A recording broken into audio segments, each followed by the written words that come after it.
Thanks again, Lindsey, for hopping on to another episode of Untapped Stories. I know we were chatting a little bit before the show, and we have a good list of questions and ideas we want to run through about your background, your playing career, and your business now. But to start, I love to start off these interviews this way. If you could take us back before your pro career, before the business you built now, before you became the person who you are, what, as a young athlete, did sports mean to you, and how did playing, whether it was basketball or maybe all the sports you played, how did that early experience as a child ultimately shape, who you grew into the person today? Yeah, I mean, I will say I believe in the transformational power of sports because it's how I see the world now. When we bring in our students to our certification, I think one of the things that really differentiates us from other things that are out there, like life coaching and holistic coaching and all the things that are out there, is myself and my students, we see the world through a competition mindset. Not to say that we're trying to compete with everybody, but the way that we approach things, the way that we're driven, the way that we believe in teamwork, like all of those things, I think just really shape who you are as an adult. Of course, you don't know that as a kid. And I think that's really where my passion for what I do, that's it, right? Is I believe in the transformational power of sports. I don't think that it's a given. I don't think that everybody learns great lessons through sports. I mean, for every person that believes in the power of sports and has loved their sports career, there's another person sitting at a bar drinking a beer complaining that it ruined their lives. You know what I mean? Yep. And so if we can implement some of these really simple tools and ingrain them into youth sports, then we're talking about everybody gets the benefits, or at least most people get the benefits. And I think sports are unique in that. I think I'm biased because I love sports, but I really do believe that sports has a unique ability to teach life skills. I think it's different. I'm sure people that are in drama or play the violin think that about their arena. But for me, sports teaches life skills in a way that nothing else can. That's such a good point. I think Gene and I, having played college basketball together and growing up, I know that sports taught us both a lot. One of the questions I wanted to ask you was, I know there were things I thought when I was younger, when I felt a certain way, I was like, oh, this isn't normal. And I look back, I'm like, no, this is just normal emotions, how you feel before a game, either anxious or excited. But are there some common misconceptions that you hear about in sports psychology or mental training that you could address? Yeah, by the way, so who was there a point guard in the situation? I didn't know you guys played college basketball together. What positions? More me. Definitely not a great ball handler though. I'm more of a shooter, and Matt's got a great lefty hook. Yeah. All right, cool. I love that you guys are now working together. Those bonds are just so wonderful. I've reconnected. I lost connection with my teammates, and now we're reconnecting, some of us. So that's awesome. One of your questions, I can't remember what question came through earlier, but I really do think one of the powerful pieces of mental performance training, yes, there's amazing tools, and we'll go into some of those. But honestly, I think the doing of mental performance training creates some of the value. And what I mean by that is, much to your point, I think a lot of people feel alone. I think a lot of people feel like we're in our own heads, right? And we're kind of selfish beings. We don't know what's going on in other people's brains. So if we're feeling a lack of confidence, or we're feeling nervous, or we're feeling like we're the worst player in the gym, we don't necessarily think, well, other people are thinking that too. We think this is my unique human experience that no one in the world has ever experienced, and certainly no one else is thinking this way at this exact moment. When in fact, the opposite is usually true. And I think one of the things about mental performance training that is so wonderful about it is it really brings about, if you're in a team, it brings about just tremendous vulnerability and attention to this. But even if you're not in a team, it creates this situation where you recognize that this is a part of training, and the downsides of how your brain works, and the tricks that it will play on you, and the negative self-talk, and all those things are part of the human experience. And so everybody's going to experience it. Everybody's going to experience it. So you're either training to overcome that, or you're not. Your uniqueness doesn't come from experiencing it. That is what happens to all of us in and out of sports. And so I really do think that one of the benefits is of the doing of it, because it just sort of makes it normal. I don't really like that word, but it does kind of make it more approachable and normal and expected. And I think that's really important. I like that a lot. One thing we've noticed, Lindsey, and we haven't talked to a ton of mental performance coaches. We've talked to a lot of high-level athletes, a lot of high-level coaches. And as you get to the top of the pyramid in sports, we always feel like we hear people say the same thing. And what's the most important thing with training? No one mentions skills and drills. Everybody talks about the mental side of the game, whether it's baseball, basketball, soccer, doesn't matter. But I guess for parents and young athletes listening to this, How can you get the point across to a young athlete that mental performance and the mental side of the game is a really big factor of how they play? Because I feel like we're thinking our audience typically elementary school, middle school, definitely a lot of high school, like they probably just don't see the need for it. But how do you get it across to them that, again, maybe you're not doing it as much of the skills and drills, but like it is a real part of the foundation of their athletic success? It is true. I mean, the difference maker, I mean, I played professional basketball, and the difference when you get to that level is almost entirely mental. Yep. You just don't get to that level without a certain ability to manage your mind. It just shouldn't be one or the other, right? I mean, there's no doubt that when you're 10 years old as a basketball player, you need a lot of drills. Like you need a lot of physical, and then as you get a little bit older, you're going to need a lot of drills and you're going to need a lot of conditioning, right? Like the physical piece is a part of that. But if you can find coaches, skill coaches on your platform or sports coaches that are integrating it into what they're doing, and some do without knowing it, right? I mean, really the best coaches do, even if they don't call it mental performance training, the ability to handle discomfort, the ability to do conditioning when you don't want to, the ability to pick yourself up after a loss. Those are all mental performance skills. And some people learn it through osmosis, right? But sometimes we really need help. And it doesn't mean that we're not doing it right. It just means that like the difference between, having a athletic trainer and a strength coach, like you really do need both, but you don't necessarily wait for the athletic trainer, right? Like you try to do preventative things so that, in the strength in the weight room, that you're not getting injured as much. And the real issue is like, how can we start these things at a young age, continue to build them while we're building our physical skills? It shouldn't be one or the other, so that as we hit these mental walls, and they're coming, they will come for every athlete, depending on many factors, but it will come where the game gets less fun and more pressure. And if you are prepared for that, or at that moment you realize that you really need something else, I mean, that's what happened to me, then these resources are available, and there's less stigma about it. There's less like, where do I look for this? Like there's more of us out there. And so there's really no reason that all athletes shouldn't be learning these skills at a young age, really. Again, I still don't think it's like hammered home enough, the importance of it. I mean, there's so much focus on skill development and on the court or on the field training that the mental side really is just overlooked. But is there a particular way that when you're dealing with athletes, how they should be handling pressure and anxiety during critical moments in games? Well, I mean, it's a little bit like asking how you get in better shape in the middle of the game, right? I mean, so much of this is the skills, and the practice of those, right? There's certainly specific tools that you can implement in games, breathing exercises, something like that, right? A mistake ritual when things aren't going well, or a reset ritual. Like these are things that we teach that are very concrete tools. Like do this thing when you turn the ball over, when you dribble the ball off your foot, when you miss a big shot. What are the things that you are doing? Of course, I'm always talking in basketball language, but what are the things that you're doing when you make a mistake? Do you have a plan? We know they're going to happen. There's 0% chance you're going to go through every single game and make every single shot and not foul at the wrong time or not mess up on help defense. Like there's 0% chance it's going to happen.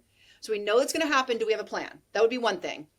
And then the second thing is the actual skills and practice, much like everybody's doing layup drills, even as the professional basketballs are doing layup drills, right?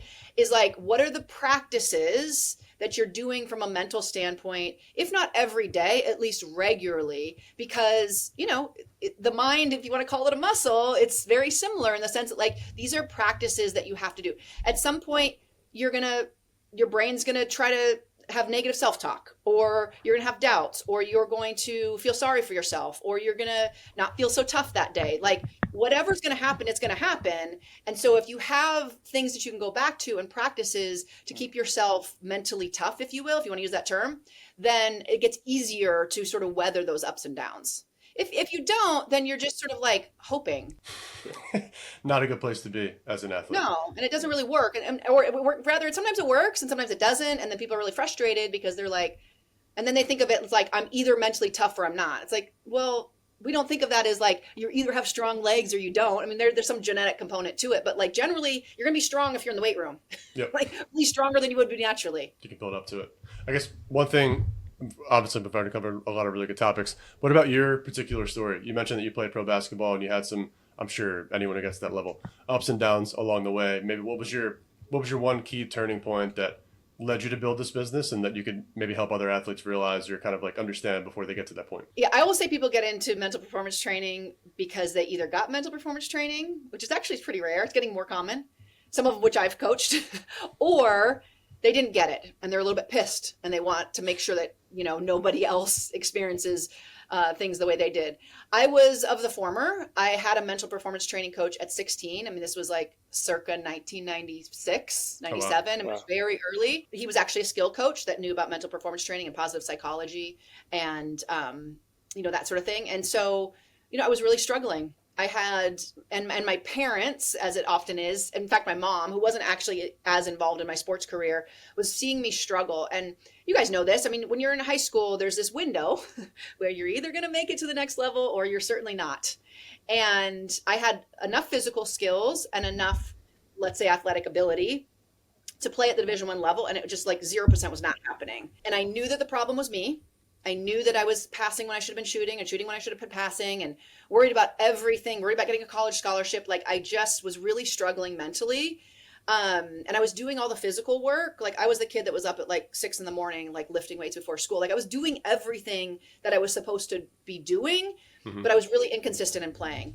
And I was just like, I don't know what's going on. Like, I can't figure this out. Help, and my mom found this coach. And within 3 months, I felt like a different player. And the things that he taught me were not super complicated. I mean, I think that's one of the things that I've always emphasized with mental performance training is this isn't like some voodoo, like magical, you have to like, do some crazy stuff. It's like, it's very basic things. Like how you talk to yourself matters, actually, right? Or deep breathing, or visualization, or actually having a goal and being able to see it in your mind's eye. Like these are the things that he taught me. And my game totally changed within 3 months. I went from like getting like some letters from random schools to like being very highly recruited at the Division I level. I went on and played at Iowa State. And like throughout the next probably 10 years, I just kept looking around and being like, why does not everybody know this stuff? This is insane. Like I saw so many of my teammates struggling, people that really frankly had more talent than I did. And they were just, at the collegiate level, it's like sink or swim, right? Yeah. And so there was people that didn't have these tools, and it wasn't, again, because they were innately not mentally tough or soft or any of the like terrible language we used to use. It's because they just didn't have the frameworks, they didn't have the practice, they didn't have this toolbox that I felt so lucky to get that it completely changed my life. And so when I graduated, I was like, maybe I'll just teach some things that like worked for me. And luckily, I know you guys were interested in the business side standpoint. I mean, this was pre-social media. This was pre-smartphones. This was pre-everything. I literally just called in. This is obviously also what I recommend to my certified coaches is like, you call people up that you know. Yeah. And I called up every coach that I knew, every assistant coach, anybody that recruited me, anybody that I played against. And I remember one coach was like, I don't care if you come and like turn circles in front of my team. Just come in. Because I didn't know what I was doing. I was like, I'm going to kind of come talk to your team and talk to them about mental toughness.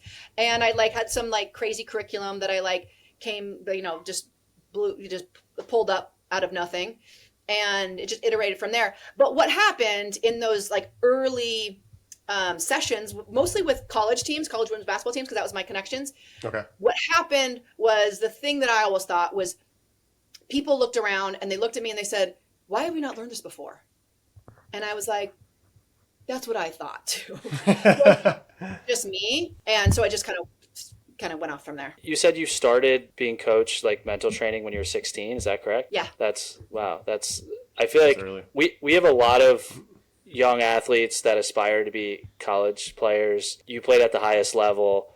How much did that mental training help in regards to like one of the big things, and I saw it playing college and from other college athletes, they go from high school where a lot of them are the star player, and then they go to college where everybody's really good. They might not be getting the playing time they want, and that's a lot of times a really big complaint. I'm not playing enough.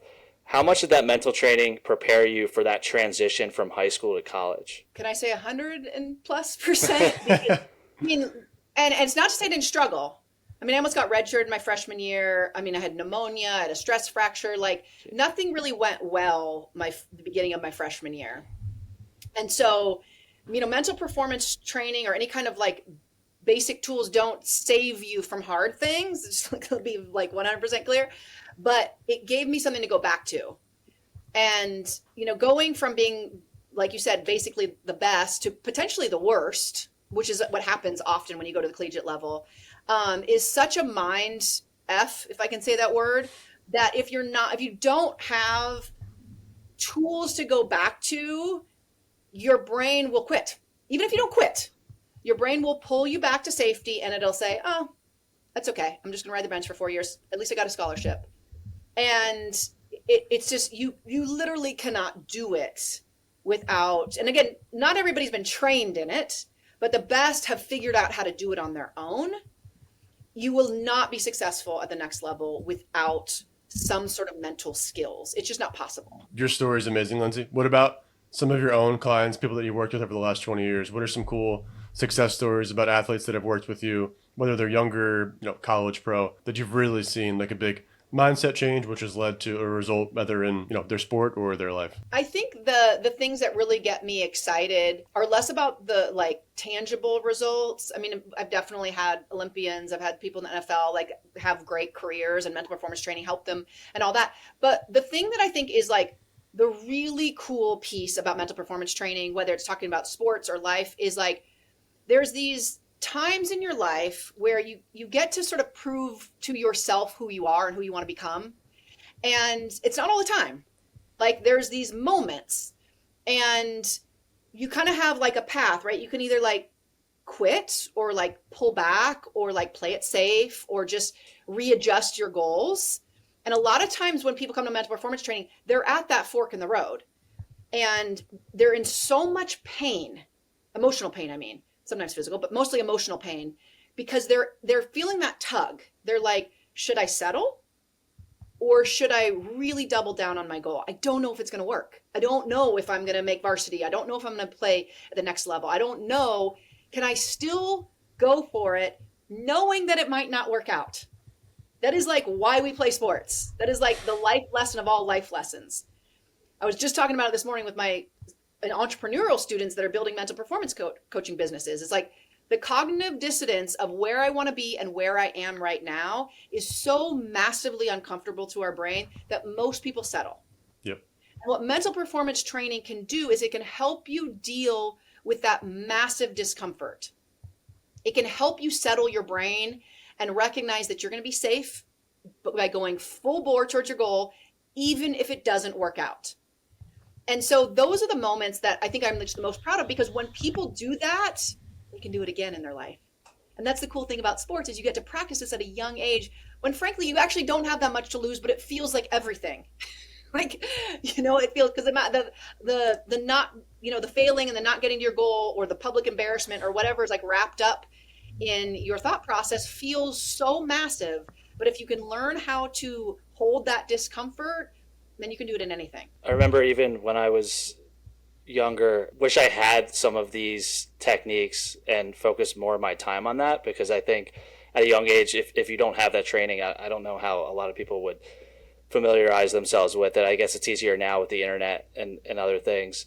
One of the things I want to go into too, because we have a lot of athletes, and I know sports did a lot for me that helped me in my work career as well. Is that something that's incorporated? Because I'm sure a lot of your coaches, a lot of what you teach them, a lot of what they teach their athletes probably helps them for a lot of things outside of sports. We do have tools that are very like competition focused, but like there's competition in other aspects of life. I mean, if you're learning how to prepare for a game, you're also learning how to prepare for a job interview later or a speaking presentation or whatever, right? And so like learning how to manage your mind in competition is very competition based when you're young or when you're in sports, but is clearly applicable to really everything. Kind of going back to what you talked about a little bit before, Lindsey, the one thing I was excited probably to ask you the most about was just the word failure. So I know you kind of touched on it there, but I do want to double down.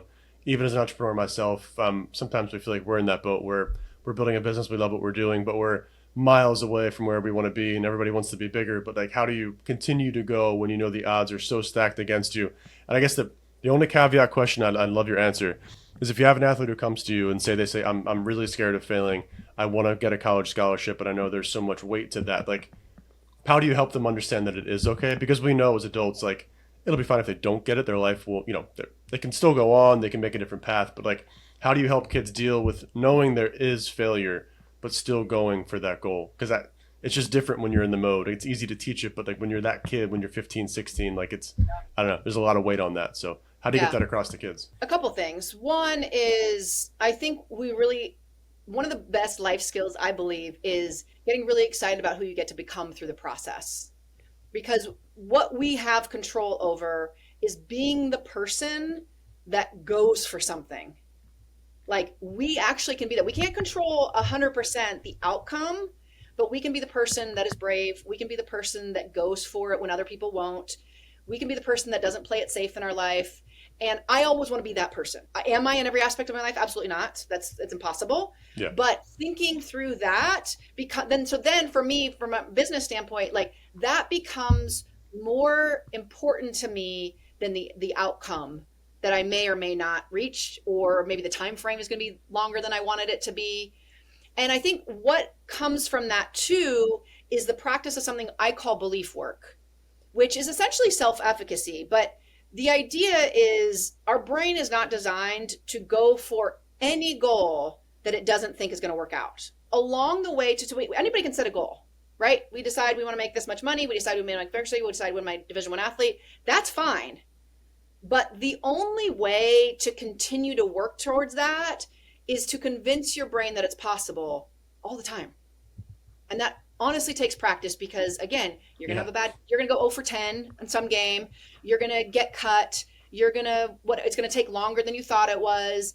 And so you might get injured. Like, all of these things are probably going to happen or might happen. And so the practice, and this is like one of the most foundational things that I teach, is like, keeping your belief alive takes work.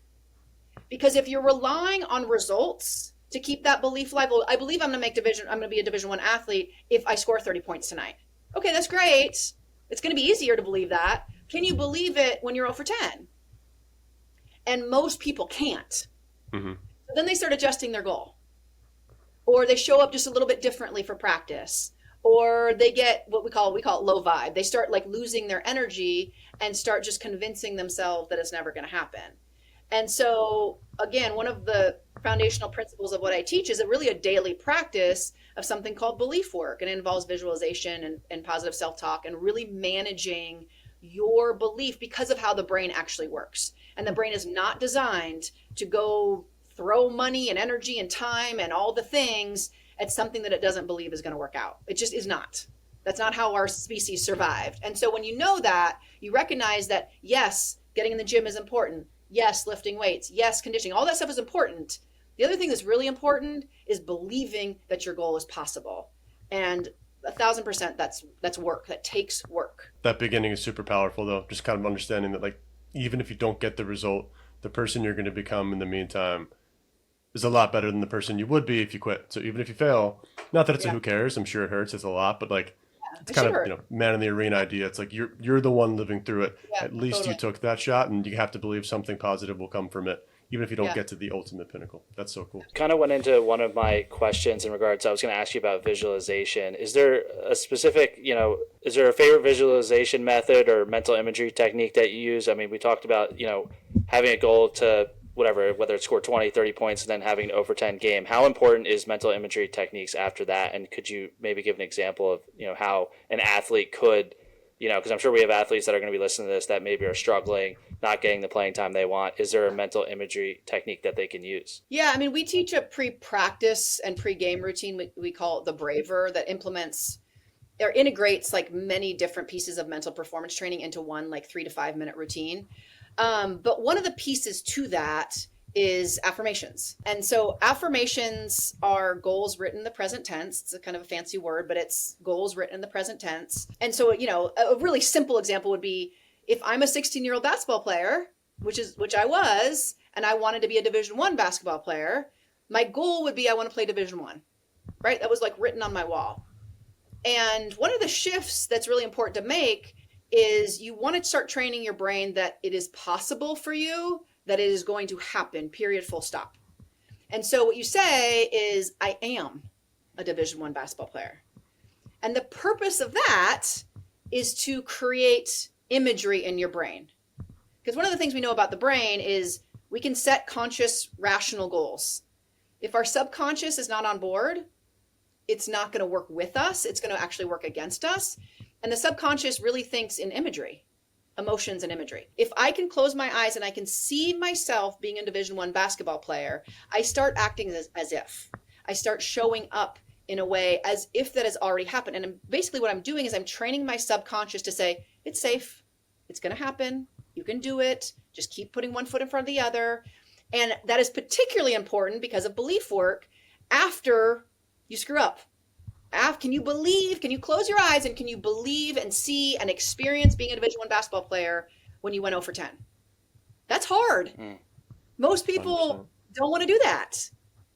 And that's really, again, that's the work that people don't really talk about, right? Because a lot of people are just doing it in their brain. And the best athletes in the world for sure do it.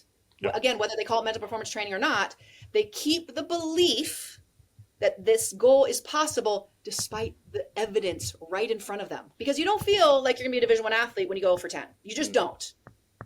And so can you suspend that initial feeling of being on that day? Because it's a long road, right? That day actually doesn't matter. It just feels like it's everything. And so if we leave our belief up to the results that happened on any given day, we're going to be up and down. Can it happen? Can it not happen? Can it happen? And so you want a consistent routine that says, okay, closing my eyes, I can see it. I know that is possible for me.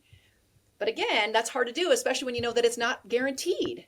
Yep. And that's the whole mind trickery of it. I can tell you, I never did that after bad games, and I wish I did. After bad games, always okay at kind of turning it around the next day, but you always had a bit of a worse feeling walking into practice. It's natural, but if you had somebody in your corner telling you that that's not the way to approach it, you have to probably more so after a bad game convince yourself that you're still the player you know you are. Then it works. Because after a great game, everybody can feel like the man, or if they hit 10 threes, like great, but after your bad games, that's when it's the most important. I guess maybe the one last maybe once. I probably shot 30 that game. Matt can attest to that. Maybe the one of the last questions I have for you, Lindsey. Been doing this for 20 years, and honestly, I know we talked about it pre-show, but like kudos to you. 20 years, you went through the whole grind of no social media. I'm sure a little bit. Now your business, it sounds like it's flourishing. But after all the 20 years, seeing so many athletes, what is the one most common issue or thread that you consistently see with athletes? Maybe it's just the most common thing people come to you with, and maybe just cool for parents and athletes to see. How has that not really changed, and how can athletes today still learn from what the early athletes 20 years ago were asking you? Well, I would say at the younger levels, a lot of it is just similar to what we talked about before, just like a complete lack of awareness that their experience from a mental standpoint is not unique.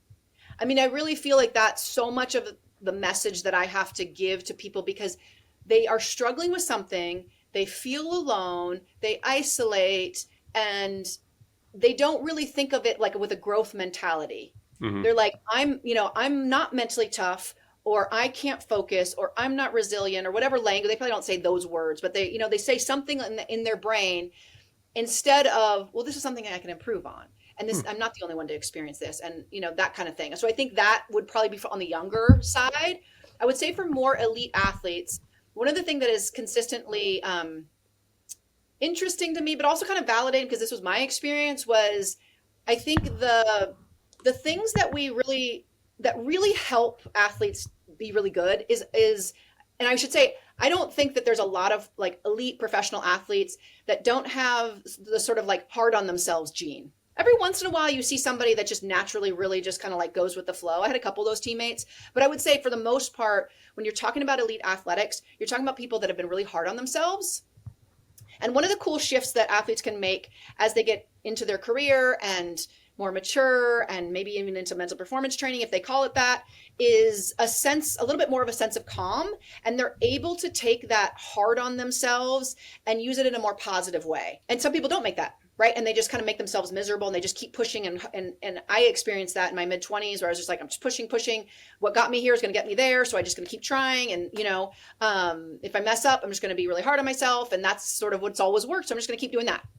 And one of the cool things I think, especially with a mental performance coach that can kind of like guide you and be like, no, it's safe. It's safe to be kind to yourself. It doesn't make you weak. It doesn't make you soft. You can do it in a way that is actually really having high standards. It's actually a very driven way to do it, but it's a little bit more nuanced in the sense of it's not like you're so hard on yourself that you're just beating yourself up over everything. Kind of like a perfectionist, nothing's ever good enough mentality. A lot of athletes have that.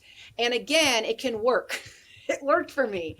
And then it stops working. Yeah. And so when athletes make that shift, and some again never do, but when they do, that's a really cool thing to see. I love that. Lindsey, in your 20 years of experience, have you seen a dramatic shift in, the amount of attention that even like college coaches are placing on mental health? I don't know if Gene had different experience. I feel like there, at least for us, there wasn't a huge emphasis on it. But I feel like that's definitely changed. Yeah, not at all. But have you seen a huge shift? Okay. Yeah, I was being honest, we didn't have much of that. But have you seen a huge dramatic shift in your 20 years to now, as our coaches spending a lot more time on mental training for their athletes? Yes. I mean, the short answer is yes, absolutely. I've seen a dramatic shift. I mean, I feel like when I first started, I mean, my business started, like beginning 2000s, 2003, 2004, 2005. Like that's when I kind of first started. And there was always the coaches that got it. I will say that. Like there was always the coaches that were like, yes, this is important. Yes, it can be trained. Like come in, right?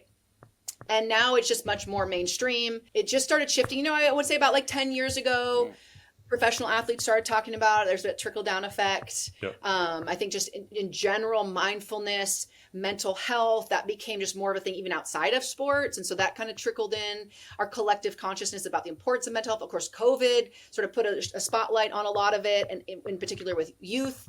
And then you're talking about youth in sports. And so, it's a huge shift. I felt like I was a little bit shouting into the void for many, many years. And now it's a little bit more like I don't have to explain it, especially people in sports. I think people kind of get what mental performance training is and the importance of it. Now, whether they actually like put their money where their mouth is and prioritize it is a different issue. But certainly enough people are aware of it and recognizing that it's important. That's so great to hear. And that you were ahead of the game, because I know you hear more about it. It's still not talked about enough, but I definitely have noticed more of a shift in the recent years. Absolutely. Yeah, no, I feel very fortunate that I hung on. But I mean, back to the belief work, I just kept thinking like, this is what needs to be talked about. So I'm just going to keep doing it. I don't know how it's going to work out. It ended up that other people started kind of getting on board. And there was others, of course. There was lots of other people doing it. But now it's like a thing. Yeah. Oh, yeah. It's all over social media. Maybe my actual last question, Lindsey, before we get to at the end, we typically love to do kind of like a shout out for you and your business, and we'll get to that. But my last question about your work is, I think today in particular with young athletes, it's not an issue because it is good in some ways, but social media plays a huge part in their life, like it or not. Every young athlete sees high-level athletes every single time when they open their phone doing an awesome move, making an awesome shot. Then they see themselves and they're like, I'm not that person. I'm probably not a good athlete. Or if they see even their peers, the best ones probably show up on social media. So in an era of social media and burnout, and when the over commercialization of youth sports, because we've seen it running on marketplace, when that's real and that's happening in youth sports, how do you get the message across to young athletes that, again, the mental side of the game is important, but then they can overcome those things and they don't have to be the best versions of themselves, and they should be learning. They're only the kids that we work with anywhere from 6 to 16, like they're not supposed to be pros, but they probably think that they are just based on what they see on social media. So again, kind of a loaded question, but how do you get that across to them at that young of an age? Challenging. I mean, there's a lot of really smart people working on this. I don't know if I have any grand insight, but I do think that research shows that athletes should not be on their phone prior to competition. I think that's really important. Oh, wow. I'm trying to think of the research, but I think it's like an hour before. I think that impact of sort of consuming instead of getting your brain right, like is true. And it's also just a dopamine thing from a focus standpoint. I think it's really, really important. But in general, I think whether it's sports or otherwise, I mean, the idea that people are only showing their highlights on social media is just such a fundamental thing. And just continuing to have the conversation and like really watch not only your usage, but how you're interpreting things. And we're all susceptible to it, right? Like I see the perfect Instagram moms that like seem to have it all together. And then I have to get back to myself and like remember that like, who knows Yeah, what's really what's going happening on, behind right? that camera. We really have no idea. And I think when you build up your own self-awareness though, too, I think you're able to say like, the way that you see me on Instagram, I'm not faking it, but you also just don't see everything of me. Yeah. And then there's actively people that are trying to pursue or portray a certain way, right? And so I think that awareness and that discussion is just super important. And I think that's where great coaching comes in and great parenting.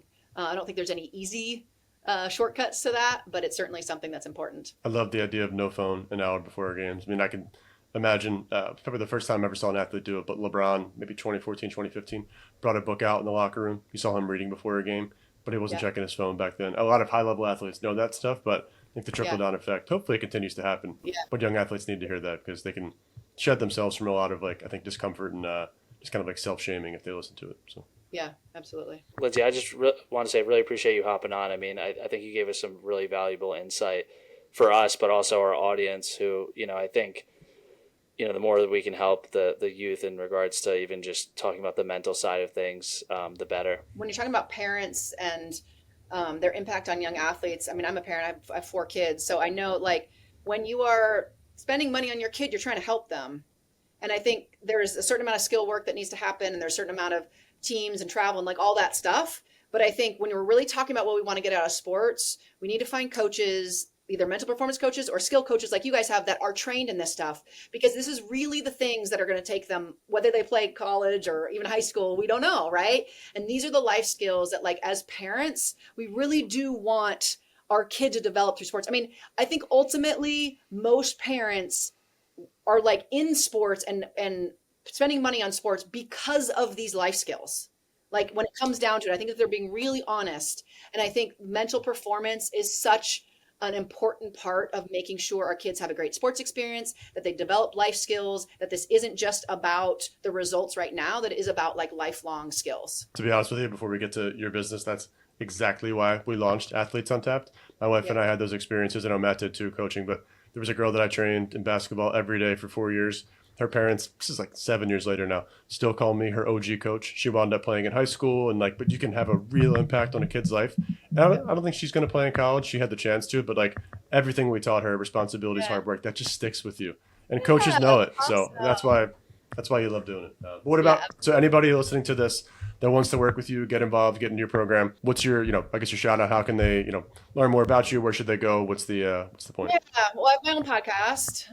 We really have kind of help 2 different groups. We teach people how to start mental performance coaching businesses. Oh, cool. Whether that's a skill trainer or somebody else or a high school coach or whatever that wants to have a mental performance coaching business. We have a 4-month certification program where they learn soup to nuts how to start a business as a mental performance coach. And then we have other trainings like something like the mental game plan, where it's like a coach that wants to implement mental performance training. They don't want a business, but they want to implement it with their team because they're seeing a huge need. They're seeing how much time it's taking them. They feel like they're throwing spaghetti and they just want a curriculum. So those are kind of the 2 avenues. And we have just so many free resources for both of those people, ebooks, webinars, like all the things that you can like really just learn about mental performance training, whether you want to take it to your team or start a business. That's awesome. And make sure that it's a good fit for you. And then I'm on Instagram at Lindsey Positive Perform. I love the 2-sided split too. Honestly, for our coaches, I mean, we have 3,000 coaches, even just getting the resources for how to incorporate that into your training, that's so impactful. Because we have a lot of coaches who do it well, but you can always learn more. Yeah, I mean, and it's your competitive advantage. You're getting better results, probably more fulfilling. Like, and I think a lot of coaches the good coaches are doing it already. They just don't have a system for it, and they don't really know what they're doing, so they can't really monetize it. And it becomes such a competitive advantage that we have a lot of coaches that are skill coaches that combine the mental and the physical. And then also they're not fighting for gym time, so they can do mental performance training like on Zoom with a lot more like flexibility than some of the skill training. And so they really they marry them in like a really cool way. And you're doing all this while you have 4 kids, so kudos to you. I only have 2, and sometimes I feel like my training challenge. Thank you for coming on. Your feedback was incredible. Can't wait to share this with everyone. And yeah, it was a blast. So appreciate your time. We really do. Thanks, Lindsey. Matt and Jean, thank you guys so much. Thanks, Lindsey.